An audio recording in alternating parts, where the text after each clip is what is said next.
Good evening and welcome back to the 19th hole. We are live on In Between Media. Make sure you like this video, subscribe to In Between Media on YouTube. Check us out. We just had one of the most memorable major championships in recent history. I can't think of anything off the top of my head that moved me in such a way as the PGA Championship at Oak Hill. We're moving on to another iconic venue. Maybe hasn't stood the test of time as well as Oak Hill has, but Colonial Country Club in Fort Worth, Texas, home of the Charles Schwab Challenge. That's an invitational event, non-elevated, but still special for the tour players. I think we're going to have a great week. Let's hit the drop if I can find it, Connor.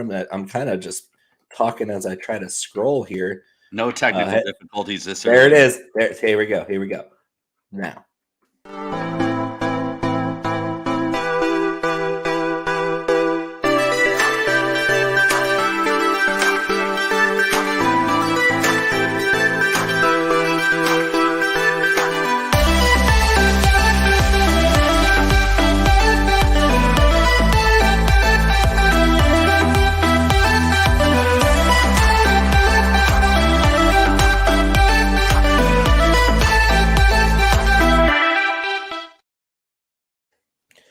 We are the 19th hole, always live, Tuesday nights, 8:30 Eastern time.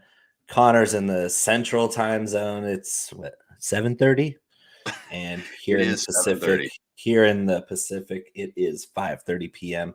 Just got off work. Glad you're here with us, Connor. I want to talk about Michael Block some more because I can't get enough of this guy's story. It just keeps getting better and better. And I want to talk about him before we spin it back because that's the best thing I've seen in golf in years. How about you? What do you think about Michael Block? Hell yeah. And I just thought his overall, demeanor, how he conducted humility, himself. Humble. It was such a good story. So easy to get behind. Watching him damn near cry, knowing that he was paired with Rory the last day. It reminded me of he's one of us, that would have been my reaction. I'd have been in tears, I would have exactly. That's why he was so likable because that's the same reaction I would have in that situation. And the fact that he went out there and not only made the cut, but shot one over for the tournament at a course that was absolutely brutal. He beat Jon Rahm, the number one golfer in the world leading into the week, by 7 shots. That's incredible golf. Joel Damon's caddy shot 85 there from the championship tees on Monday, and he said he's a scratch zero handicap, as in he's giving no strokes to anybody, and he's shooting 85 there and said there's no way he could have broken 80 with his best round. And this guy goes out there and shoots 70, 70, 70, and then 71 on Sunday when everything was brutal. I love it. I love the guy. I love his demeanor. I love his game. The dude's a hell of a teacher. He keeps winning PGA Professional of the Year every year. And it goes to show that the guy's got game. He just understands the game of golf. And he seems to be a really good guy at the same time. That's why it's such a great story. And then to hit a jar on the fly, the slam dunk ace on 15 with a 7-iron built in 2014, covered in lead tape and scuff marks. See how much lead tape was on that thing? Holy shit. Yeah. Right. That's a gamer. He's still playing the Odyssey White Hot 2-ball putter with the Sharpie carved into the center line. Like we did 20 years ago. This guy is every man's pro. He's the club pro at the little golf course down the road from you. It's that guy going and making the cut in top 15 at a major. That's how crazy this is. Yeah, it's tin cup minus the alcoholism and hookers. And snapping all his clubs when he's mad. And also Gino Bonelli, we probably needed a breathalyzer though, just to verify. But no, Gino's hilarious, and Gino actually, I think I've listened to a lot of his just kind of takes on pre-tournament course stuff. And I mean, really, really smart dude. He's been with Joel since the beginning. They're best friends. Like so, he became a celebrity from Full Swing too, just as much as Joel did. God, he's hilarious too, if you get a chance to check him out. But yeah, Michael Block, though, I mean, we got an exemption into this week's tournament. He'll be and the RBC Canadian. He'll obviously be at the championship again next year. Valhalla, back-to-back years with massive iconic venues. That's gonna be great.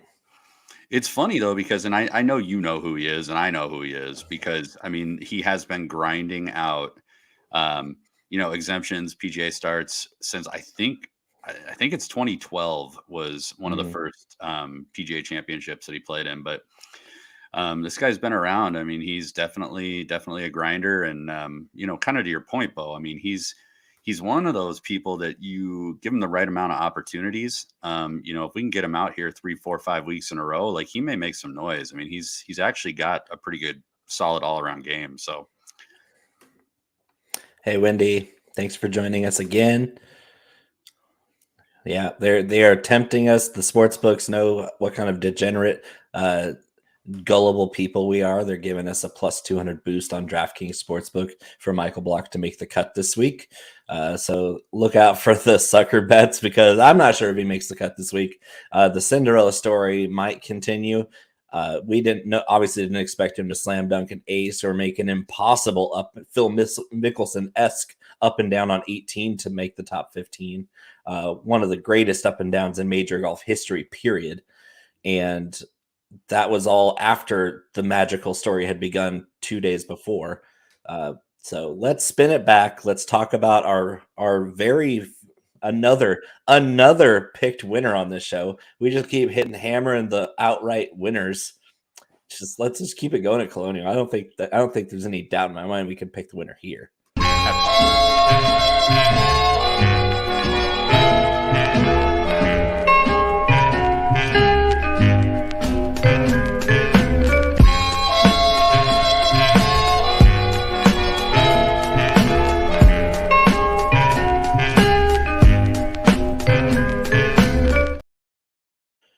I cut you off there. I'm not sorry. I drug out the word absolutely way too long, but we're going to pick another winner, because that's what we do here. We pick winners. Well, and since you were the one that picked the most recent winner, little did we know after all the hoopla around Michael Block, but the winner was actually Brooks Koepka, who has won 5 majors. He's won a quarter of the majors he's been involved in, and a third of his overall victories have been in majors. It's his third Wanamaker Trophy and his third major at 3 different courses in the state of New York, which has never been done either. That guy was on fire all week long, nearly a wire-to-wire victory for Brooks Koepka. Just phenomenal golf. And we said it on the show last week.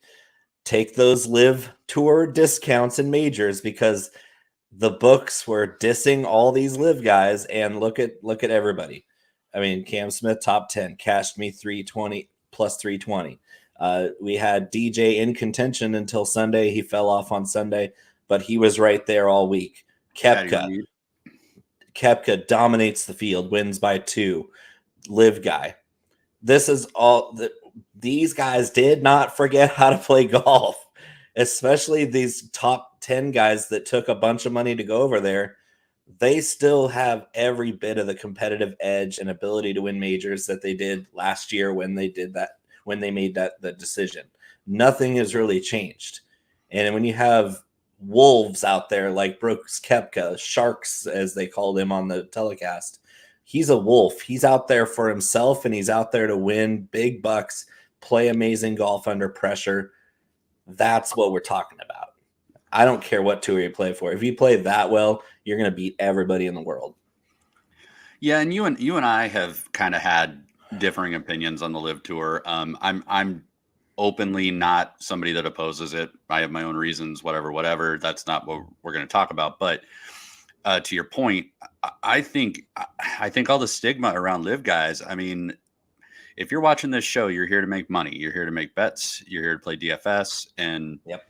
as far as I'm concerned, I don't necessarily care what tour you're on. If you're one of the best players in the world, you're one of the best players in the world. And Brooks Koepka, we saw it coming at the Masters. He gained almost 6 strokes on the field on approach. I called him for the Masters. We almost got it then. And then PGA Championship, I was 100% all over him. We've been banging the drum, and I'll be perfectly honest. Next time he tees it up in a major, I'll be betting him again because Brooks Koepka looks like he's back. And you're basically saying 1 out of every 4 majors he's going to play in, he's going to win that thing. And that still holds true because for a while there, he was winning half the majors he was in. Then he had the knee injury and he lost some of his game, came back too soon. We saw that on full swing. And now he's all the way back. He's healthy. He's in the right mindset. He's happy. And you can see the dude's just on a whole different stratosphere playing golf where like there's very few people where you can watch a guy hit a golf ball and go, that's just different. Brooks Koepka is just different when he hits a golf ball. There's only a handful of those guys in the world. And when he's on, there's nobody that can take him down in a major, especially because his game is equipped for anywhere they can play. They can make the course as hard as you want. It's only going to favor him more. Yeah, and he definitely is. I thought, especially since he's been back playing with the PGA guys, he's got this newfound, I don't want to say it's humble because he's still kind of cocky, but he definitely seems to have turned over a new leaf. And I think he genuinely, in a lot of ways, may make a play to come back eventually. So I think the new Brooks that isn't trying to ruffle a lot of feathers is somewhat more endearing. Like I actually found myself kind of rooting for the guy. If you had asked me a year ago, 2 years ago, like I was a staunch Brooks Koepka hater. And I'm really coming around to him. I like the way he's presenting himself. I like the no nonsense approach to the questions he's being asked in regards to speed of play, things like that. So yeah, I mean, he's converting me to a fan. I really like what I'm seeing out of him. You're muted, sir. I've always liked him. My whole thing with the Live Tour is just where the money comes from, just being a political statement. Them starting up a tour just to ruffle feathers and throwing money at it from a very shady place. Once the golf starts, though, it's like I'm still gonna like the same guys. I still love Cam Smith. I still love Brooks Koepka. I love watching good golf. And if these guys keep showing up at majors, I want to see them continue to show up at majors. And if Live continues on and continues to grow, then I probably won't watch Live Tour events, but I'll watch those guys when they play in majors, assuming they're able to do that. And I hope Brooks Koepka gets into the Ryder Cup because honestly, Team USA needs him to win. Europe is just going to smash the US if Brooks Koepka isn't on the Ryder Cup team. We're going to have to block out some time on one of our shows coming up where we've got a few more minutes to talk about the Ryder Cup stuff, because I think it really deserves some time and attention, because I don't necessarily agree with some of the rumblings that are going on. Like if you're the best golfers from the United States of America, you should represent the United States of America in the Ryder Cup. It shouldn't even matter where you play golf. No, absolutely not. He's the second on the team in points, despite only getting points for majors. That's how good he's playing. Well, God, we shouldn't rabbit hole this because we could talk about this all night.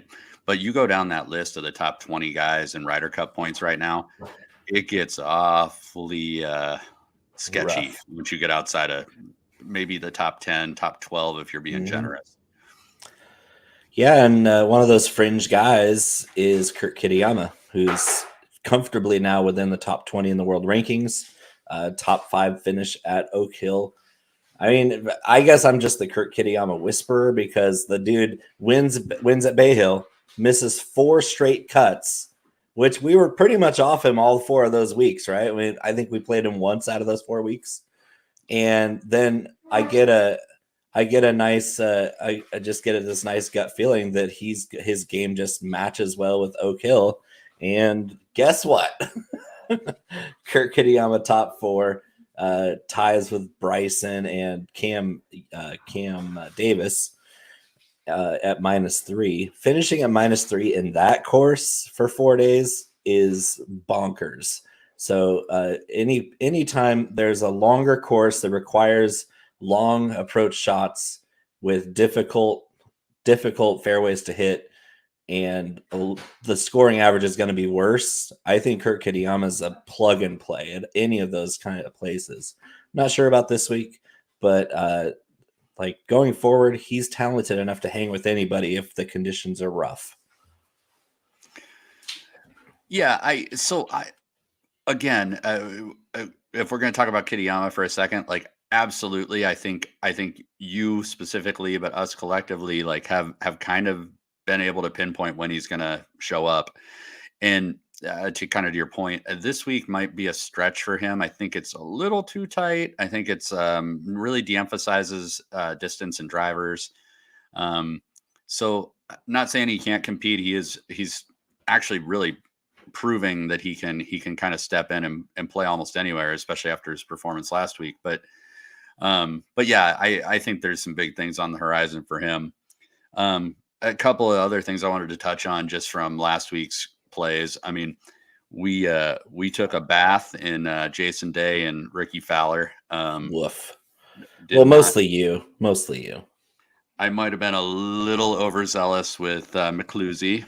It turns out. Yeah. He wasn't ready. He wasn't ready. Yeah. To your credit, Minwoo Lee was there.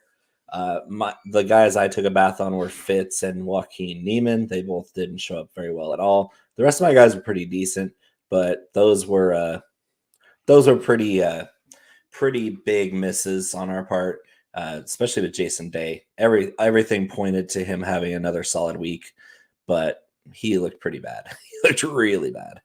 And Ricky got overwhelmed by that course. Yeah, and I think Ricky is a lot like some of the other guys that are. I saw that quote in the chat or that comment. So I was like, Tim, definitely send it to me. Send me a DM. I'll get you my address. Oh God. What was I saying? Oh, so I think Ricky is a lot like the other guys that are kind of that same era, that same kind of group of friends where. When he's hot, he's hot. When he's not, it just snowballs to a point where he has a hard time getting back at it. And, in my opinion, when guys miss the cut on the number, I mean, it could have gone either way. I just didn't expect him to be that close to missing the cut. I thought he was going to be in the hunt. I thought all the signs were there. I, for one, am not going to get off of him this week. I think this sets up maybe possibly a little bit easier, a little bit better. We'll talk about it. We'll talk. You'll have to talk me off that ledge because I'm way far away from that. But how about Rory? Rory looked all right. Yeah, he looked better than I expected. Not quite in contention, but he made the cut. He made a little bit of a charge on Saturday, fizzled out, but he was there. That was more than I expected out of him. The way he's been teeing off lately, I was happy to see him find some fairways because if he's finding fairways with his distance and his ability to hit wedges and make close putts and be under pressure, Rory's never been bad. It's just when he gets into scramble mode, he's not a good scrambler. We see it. There's lots of good scramblers on tour. Rory is not one of them. No, and he starts so slow, even when he's in form. Like his first round is never great, and then his finishing round is usually not that great. So you got to really hope that Rory crushes round 2 and 3. And I think he played well enough that I have some renewed faith that his game is working its way towards the right direction. So he'll be somebody to watch for the next few weeks. What am I drinking? I am drinking, had to dust this one off, but I am drinking Gentleman Jack. Ooh. As we discussed in the pre-show, it's shaped like a tombstone for a reason. Yeah, it's very smooth compared to old number 7. The charcoal filtering is still there. They just mellow it by doing, I think they triple filter it through the charcoal, which makes it super mellow. That's a pretty good option. I'm just going peanut butter bananas over here. Peanut butter chocolate Muddy Buddies from Chex Mix. And I'm pairing it with a little bit of Screwball peanut butter whiskey over ice. For whatever, I'm a peanut butter lover. I love peanut butter more than most things in life.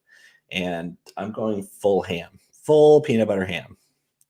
You'll appreciate this. We've been on a peanut butter and jelly sandwich kick.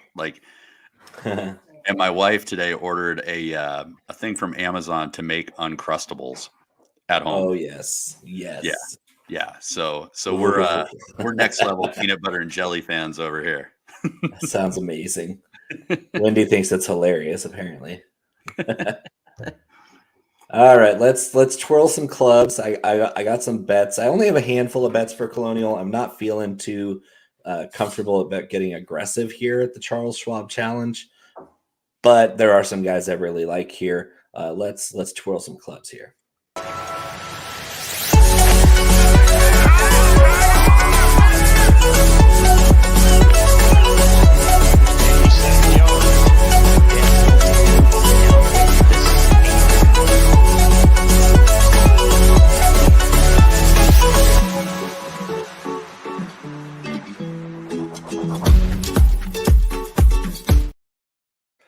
So Club Twirls is where we take to the DraftKings Sportsbook and we place our bets all the way from outright winners to top 5, top 10, top 20, sometimes even just to make the cut.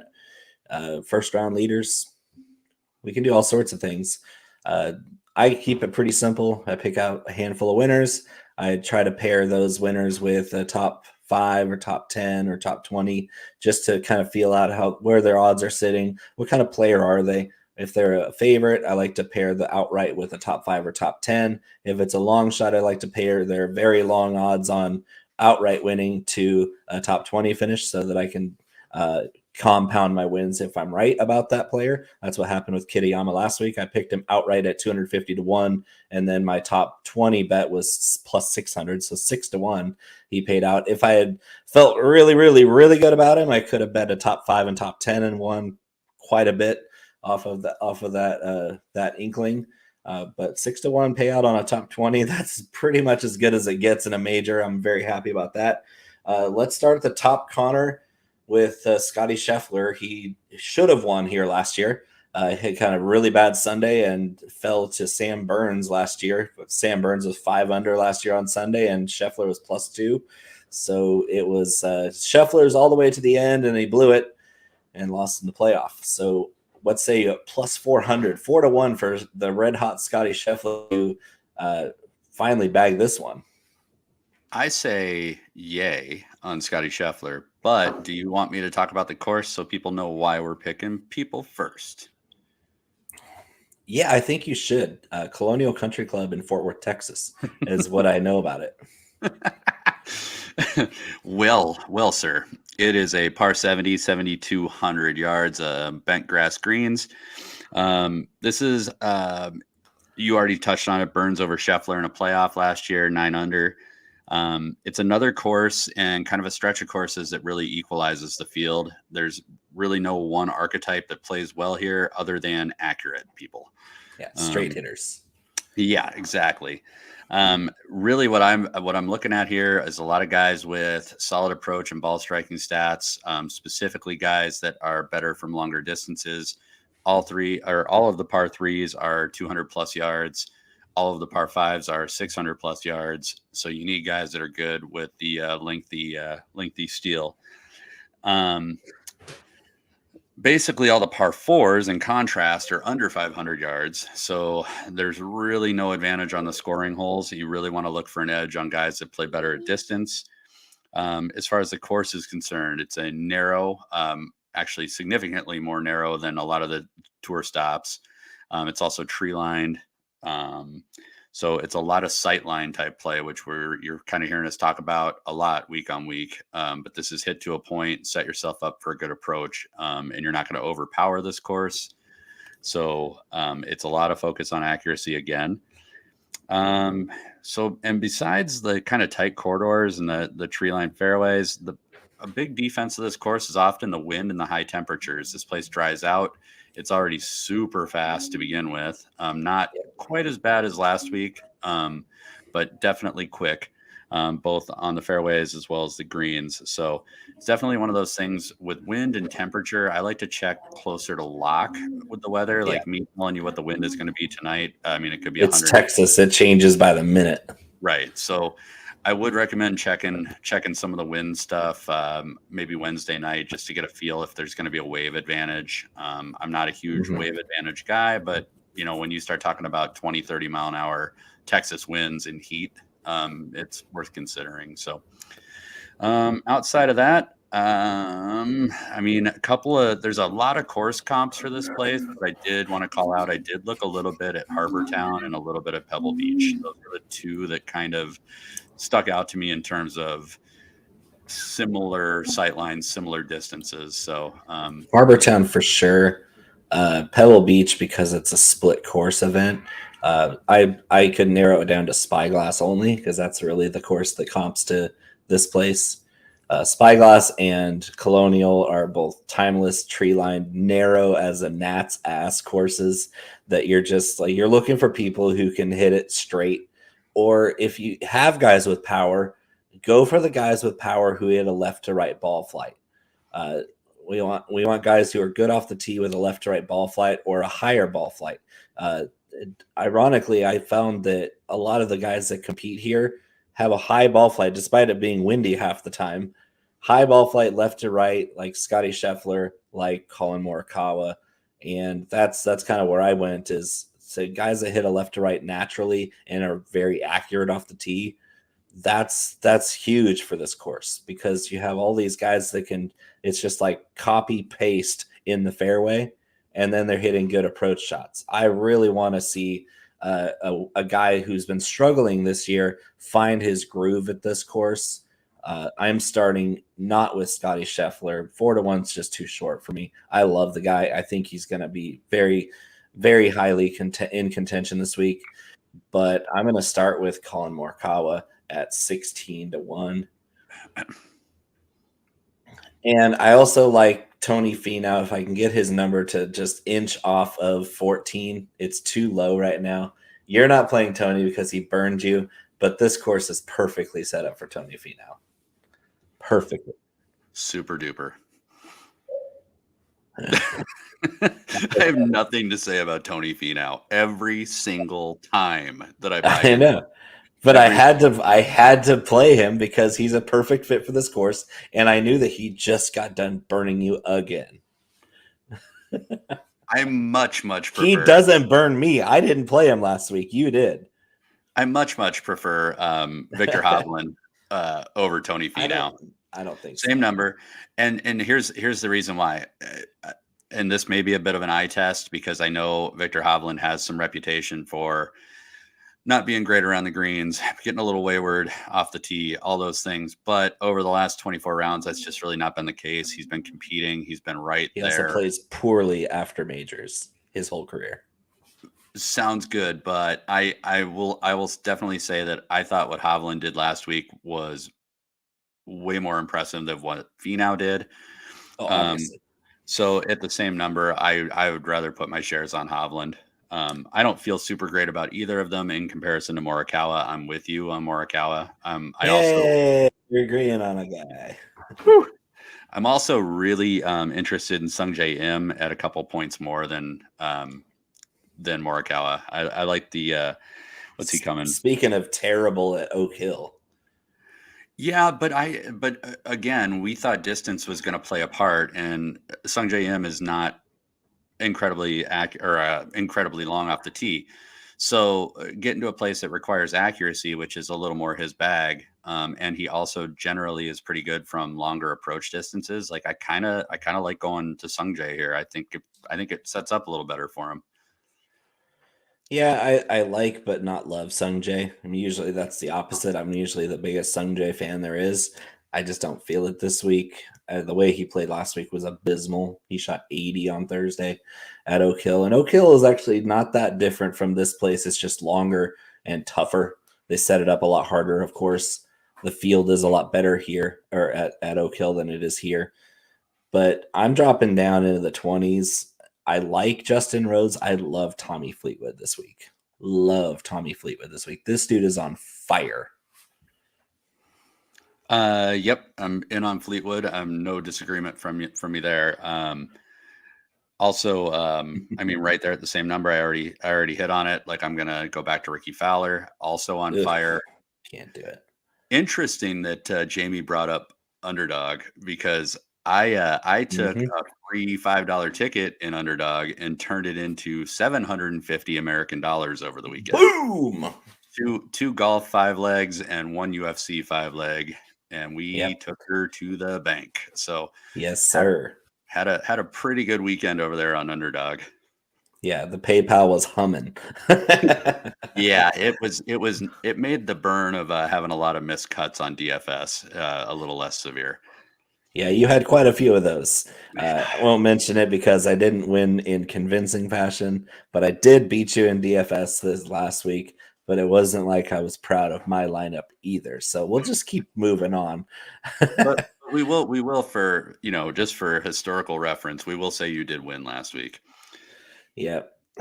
So yeah, getting back to this though, I think Ricky Fowler, burnt a lot of people, so I can understand the apprehension on betting him, but for all the reasons that we liked him and he was trending, I don't think one missed cut at an incredibly difficult course on the number. When you look at the guys around him that made it, missed it, whatever, I don't think that's a knock on Ricky. I think it was just a tough course, and he didn't have exactly the pristine tee draw either. And so yeah. Anyways, I like Ricky at 28-1. I'll go back to that. Is it Siwoo Kim week? Tis not.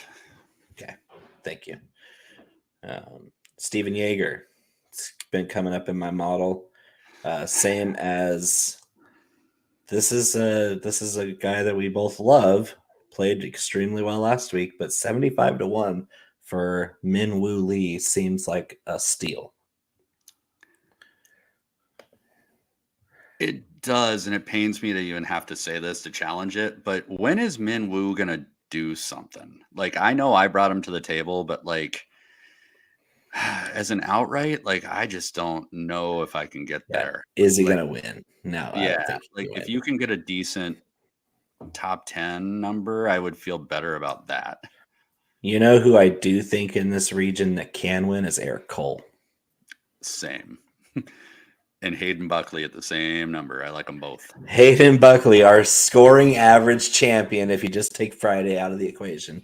It's still the case. He has not faded in his scoring average on rounds 1, 3, and 4. He's still the best on tour in the world, better than Jon Rahm at scoring average if you just take away that pesky second round out of his average. It's the wildest stat that I've ever found, and it's still true. So yes, Hayden Buckley. It's a hell of a stat. We just need to get Hayden Buckley a different brand of coffee for his Friday morning pick-me-up, because whatever is happening on his second round is killing his prospects. Or maybe switch his post-round sauce on Thursday night. Like whatever he's getting into is not helping his Friday game. Well, he's averaging 67.2 on Thursdays, so he's feeling himself on the first round. Like, oh, I'm in the first page of leaderboard on Thursday, and Friday goes and he's all hung over. Yeah. We skipped right over it. I do have interest in Justin Rose. I did want to throw that out there. Somebody who's trending really well.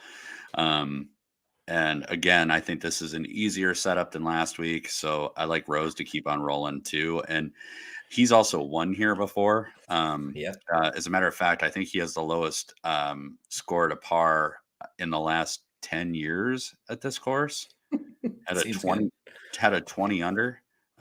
Was it 3 years ago, 4 years ago? Yep. So I do like Justin Rose somewhere where he's obviously comfortable, obviously won here before. I did want to bring that one up. I forgot to mention that one. And honestly, this is the kind of tournament where I'm going to take a lot of shots at 100+1. There's so many guys down here that are just so mispriced that I'm going to take some cheap shots at all of them. I'm going to take shots at Sam Stevens. I'm going to take shots at Justin Suh, Davis Riley, Scott Stallings. Love Suh. 130-1 on Justin Suh is ridiculous. And then Davis Riley, 130-1, too cheap. 150-1 on Scott Stallings, who's played very well here before. Way too much disrespect there. It's getting embarrassing.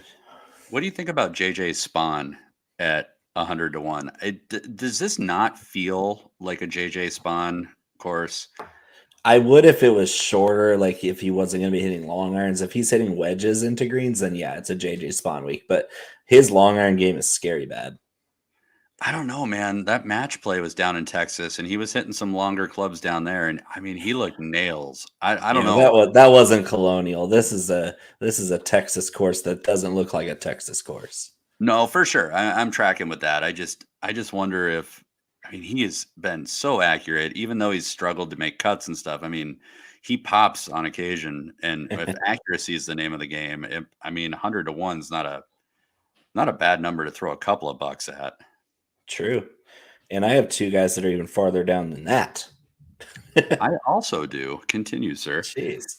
I have Carson Young, who is playing out of his cranium this season and just went down to play a U.S. Open qualifier, 36 holes, goes out and shoots 62-63 to qualify for the U.S. Open right after he finished 14th in his last event. Carson Young, the guy that we keep looking at C Young, we're thinking, oh, it's Cam Young in the first page of leaderboard. Nope, it's Carson. Carson Young's playing great this year, and he's playing red hot right now. Very, very accurate off the tee. One of the most accurate tee ball guys on tour, and he's also incredible with long irons. So I just think course fit wise, Carson Young, red hot coming in, perfect fit. And then my last guy, 250 to 1. Gino's boy, Joel Damon. This is a Joel Damon course. This is a Joel Damon course. I love the Joel Damon play. I got nothing to argue with you about on that. I am surprised that you didn't mention your boy Akshay Bhatia, who actually does kind of set up here. Rates out. He does kinda. Yeah, 150 to 1. But he's been a little squirrely off the tee, and that worries me. Yeah, but I think part of that is somewhat mitigated here because I don't think he's pulling that driver very often here. He's pretty long off the tee for a little guy. Kind of like Minwoo, where they can take long iron off the tee and still land in the same spot as everybody else. So I got some interest in Akshay. I know we go back and forth, so maybe it's my week to get Akshay right. Also, Matt McNeely is another guy I have some interest in at 150 to 1. I like some of the course comps. Like he does tend to play well. Spyglass, Pebble Beach. So smaller green complexes, windier conditions. Mav actually tends to play pretty well in those setups, and he's top 5 for strokes gained putting and 3-putt avoidance. So if he's getting on the green, he's doing pretty well typically. So I just feel like that's a pretty long number for a guy that probably has got a better pedigree than that. Yeah, and we got to bring up Michael Block again. He is a top 20, top 40 kind of guy this week. He's paying 10 to 1 to finish top 20 here. Oh yeah, and I'd be hitting that for sure. 10 to 1 for top 20 is ridiculous for a guy we just saw on a very accuracy-based course and where the guy scrambles out of his mind. That's what if you look at his scores, him saving par on tough holes was every single time. This guy did not compound his errors even a single time on that course, which is why he stuck around for so long. And Colonial is another course where you're going to be forced to scramble because these fairways are so narrow that you're going to have to find a way to make par and move on and then get to a birdie hole. And I don't know that he does enough scoring to contend here, but top 20 is right within reach if he makes the cut. And top 20 at 10 to 1 is insane. I believe to make the cut, it's getting boosted to 5.5 to 1, which is really sweet. I think we can confidently throw some money at that because it's not just a great story. The dude's got some serious game. Yeah, he does for sure. And shout out to our guy Seth, our boss, the man in charge, for finding that to make the cut number on Block and finding the boosted version too. I think that's a slam dunk of a bet. And then the other thing I will say though is if this does get windy, if it does stay low scoring and it does favor guys that don't compound their issues, 600 to 1 on Michael Block to win outright. Like I know it's a crazy story if it were to come to fruition, but 600 to 1. I mean, I think you throw $5 at it just because you want the $3,000 to win $3,000. I mean, I for one think it'd be amazing if that story happened. So $5, it's worth it for the entertainment value. And if $3,000 ends up in your account, And I mean, there is no easier person to root for in a golf tournament than Michael Block. Period. He's the anti-Patrick Reed.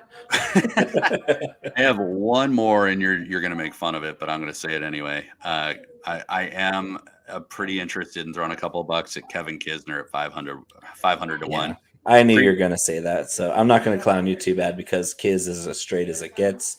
Does he have the length for these approach distances? That's kind of why his odds are so terrible.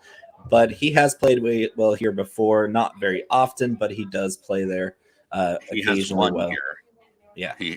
So that was a long time ago, but still it is in his history, and he's still a solid player. I don't know if he's winning material, but I wouldn't mind throwing a top 20 bet on Kiz this week. Yeah, we're talking low dollar, high return type of deals with these last couple of guys we're throwing at you. But I mean, again, past champion, Kiz is to Bo's point, a very accurate player. You take the distance out of the equation, that makes Kiz more appealing. And he hasn't done jack shit all season. I mean, I'll be honest, it's more of a FOMO bet, just knowing that Kisner is capable of competing here. All right, let's move right along to our DFS portion. We got a lot to say. Let's run right through our leverage picks and try not to slam any trunks this week, Connor. The club as well. This would be a wrestling slam.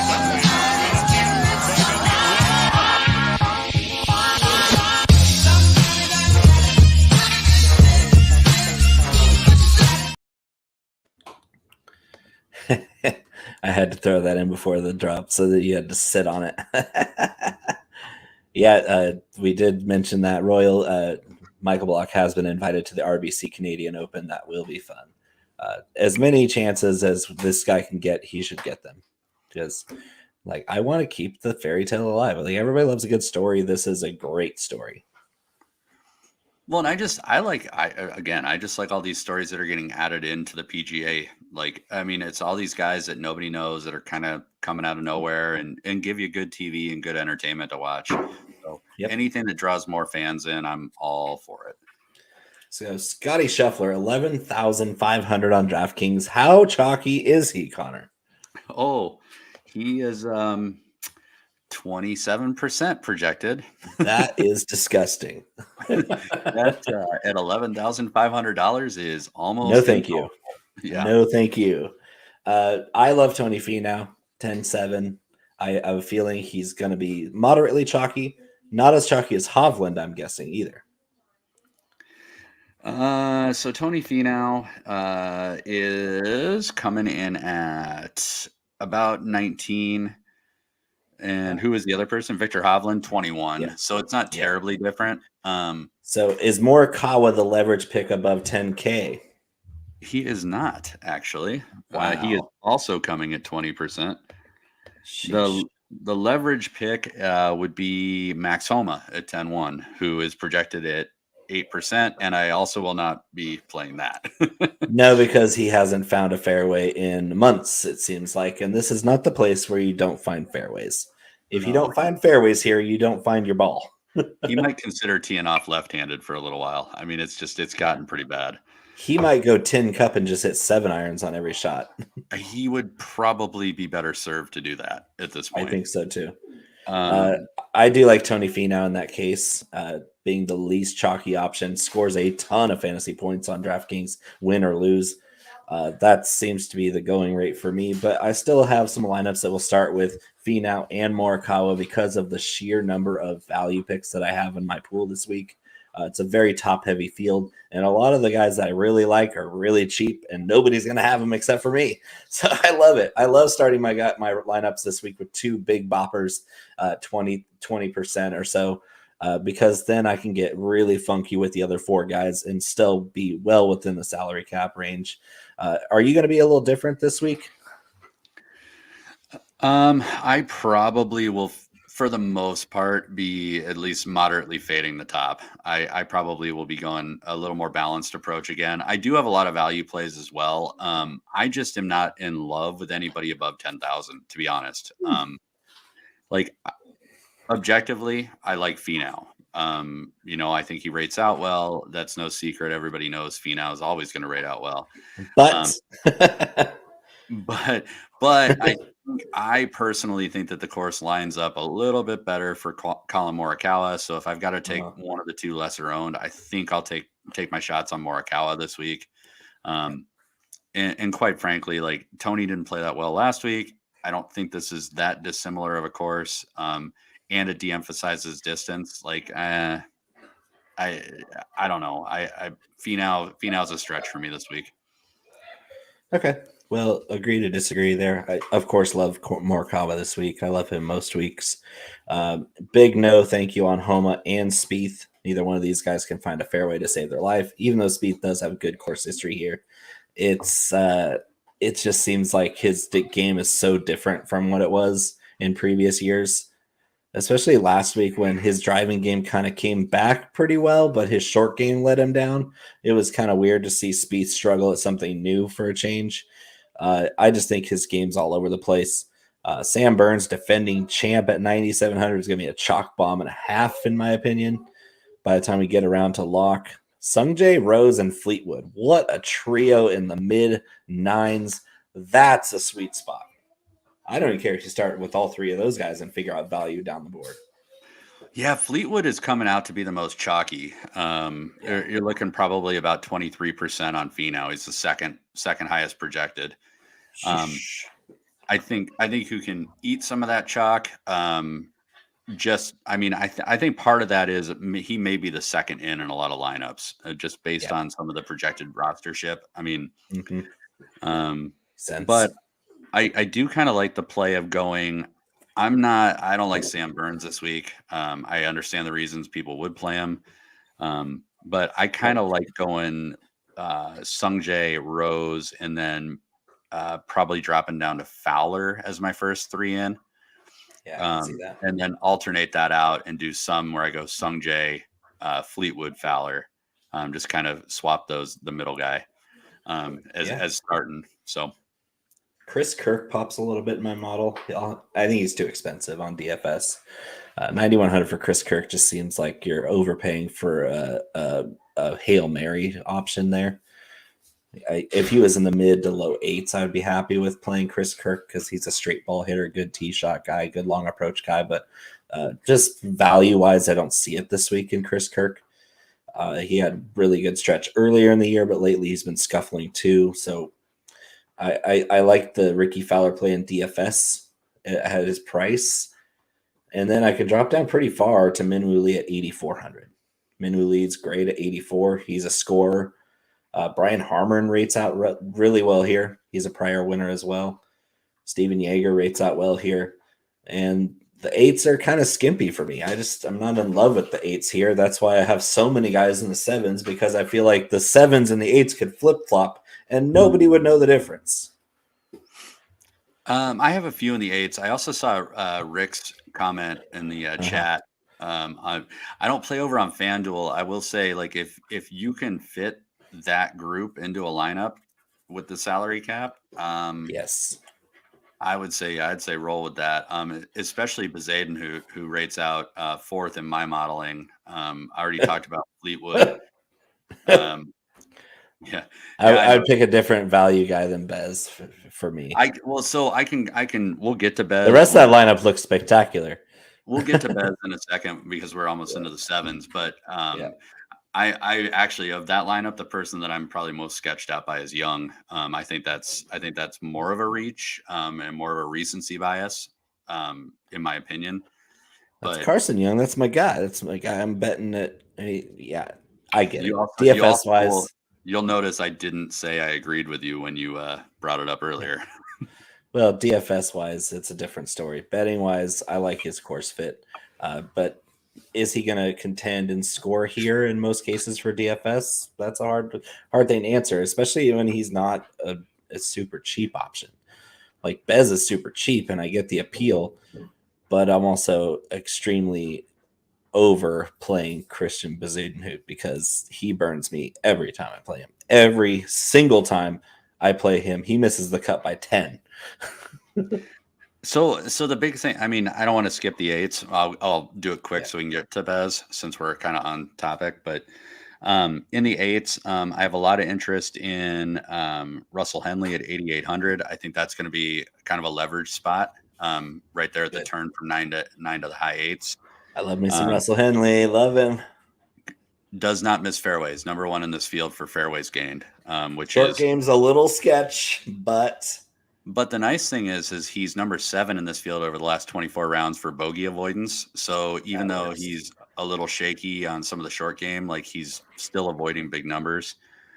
Denny McCarthy at 8,700 is another guy that I like from a putting, bogey avoidance, and just overall green and regulation accuracy type guy. Man, can he putt?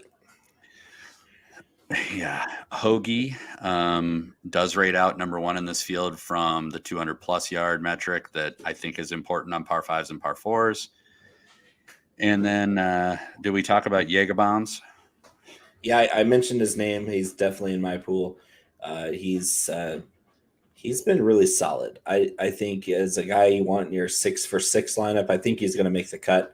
Do I think he makes any more noise than that? No, but I think he's a pretty good lock to make the cut, especially 8,100. You want a guy who's in that range to score you points all 4 days. And in that range, I like him a lot more than Kitayama, my guy, but Kitayama scares me at 7,900, especially on a course that doesn't exactly fit his game. But I will say immediately in that vicinity, Kitayama at 5% projected, and Taylor Moore, who's my guy at that range, at 3% projected. Ooh. Jaeger at 14%. Like, okay, that makes sense. Taylor Moore at what do you say, 3%? Yeah, that dude's playing really well this year.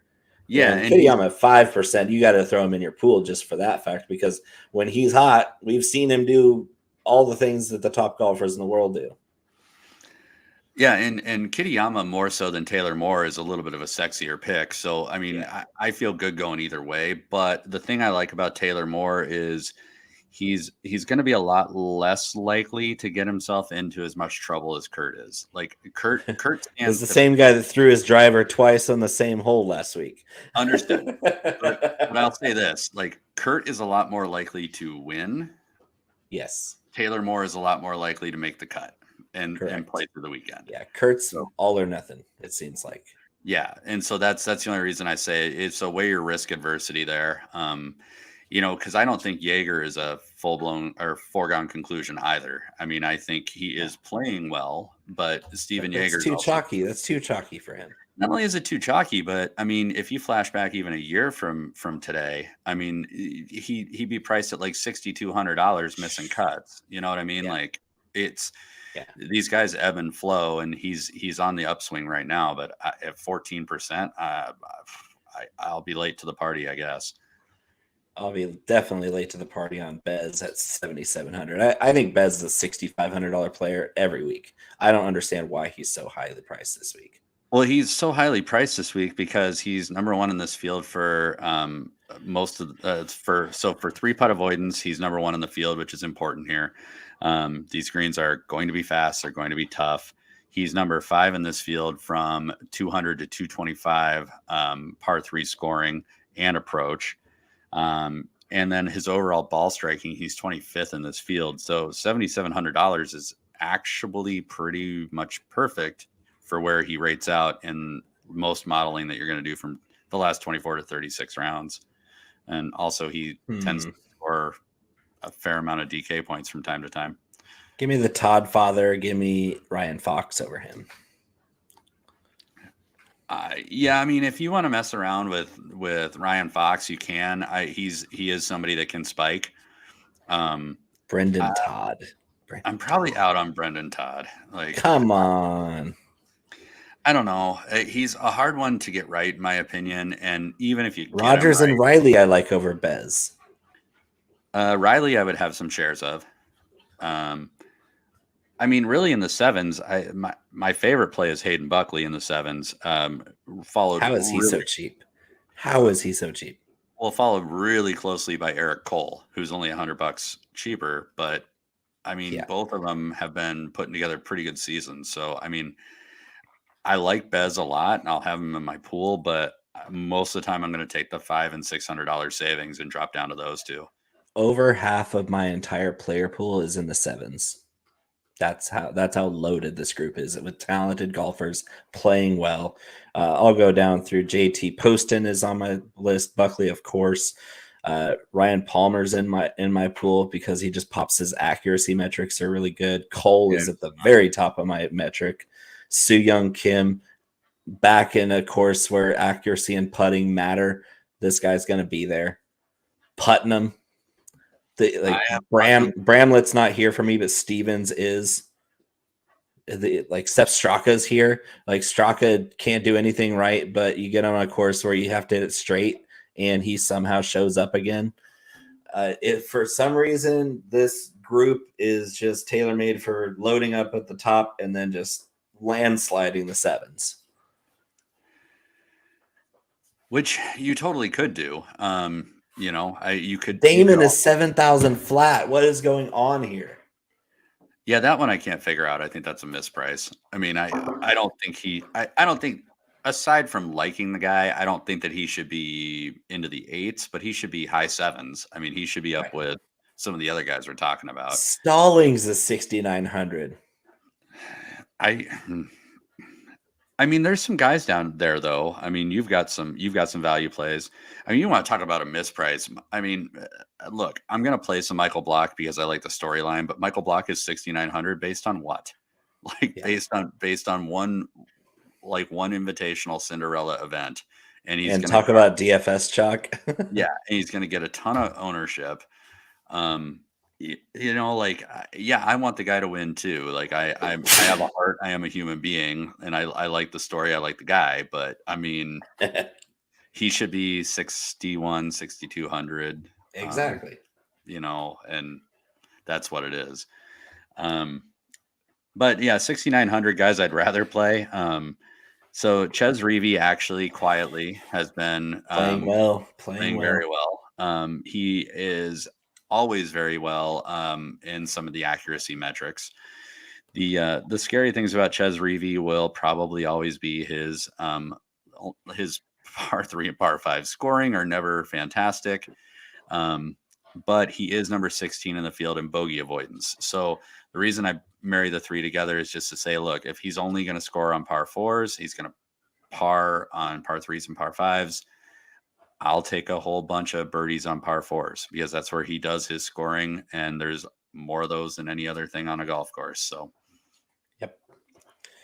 Yeah, and so the 6s have a couple guys that I value over Michael Block too. It's crazy because I can go down pretty far. Akshay is 6,700. Love him in DFS. 6,700. Carson Young, my guy that you don't like, is dirt cheap. 6,300. To be clear, he rates out well. Like I have him 13 in my model. Like I like. You know why? Because he's accurate off the tee and his long approach game is very solid. I do run my models for the last 24 though, so that's why I said there is some recency bias on Carson Young, and that's that. To be honest, I would just rather play Dylan Wu, who continues to play well. And that, in my opinion, is that is your guy, 100%. My guy. But that's a misprice too. Like, what is he doing down here still? 63.5 fantasy points per game. Everybody else is in the low 50s. Number 1 in this field for par 5 scoring over 600 yards, which all the par 5s are. And number 8 in the field in greens and regulations gained. Number 14 in the field for strokes gained putting. Number 35. Byron Nelson. Overall ball strike. Like what? Yeah. I mean, what? So before the Byron Nelson, he had made 9 straight cuts. And it seemed fluky because at the Byron Nelson, he shot 66 in the first round, which had him right there. And then he ended up bombing with a 73 in round 2 and missed his first cut by, I think, 1 or 2 shots. First cut in 3 months. That's solid. And if you get a guy sub 7 that makes all the cuts, 6,600, that's a lock. This dude is 15 points per game more than everybody else in this price range. What the hell's going on, DraftKings? That's disrespectful. Yeah, agreed. And to be, I mean, not to beat the dead horse, but I like this block of dudes going Ben Martin at 6,800, Akshay at 67. The block of dudes below block. Yeah, exactly. Like I really like Akshay, I really like Ben Martin, and I really like Dylan Wu, and I think they're all underpriced. I think they fell this low because as Bo talked about, the sevens are so stacked that they didn't know how to price these guys. But I think these guys are all every bit as good as some of those guys in the sevens that we talked about. So these are good values this week. All right. So what's your winning score prediction? With no weather, I'd say 18 to 20. With weather, I would say 9 like last year. Yeah, I would say somewhere 10 to 13, 10, 14 maybe. All right, so I'm going to say it's going to be good weather, and I say it's going to be 1,800. I like it. First round leader. First round leader. Who's your first round leader? Tony Finau. I knew it. That's mine too. That's mine too. If Corey Connors was in the field, it'd be Corey Connors. Right. Corey Connors hits the ball as straight as you can point. Yeah. But he's. And not. I do apologize to the Canadians for our Corey Connors outburst last week. We don't like him, but he did. Play he played great, and I love his swing. His swing is his magic. It's poetry. Well, all right, let's get out of here. I got a football show. Nothing else to do. Go watch Bo do the football show now. Same yeah, channel. Yeah. Same bad channel, same bad place. I'll be talking football. Equally hot take, I'm sure, over there. So hot, the hottest. Thanks for joining us. Make sure you like this video, subscribe to In Between Media on YouTube, and catch us next week again for the 19th hole live as always. Thanks.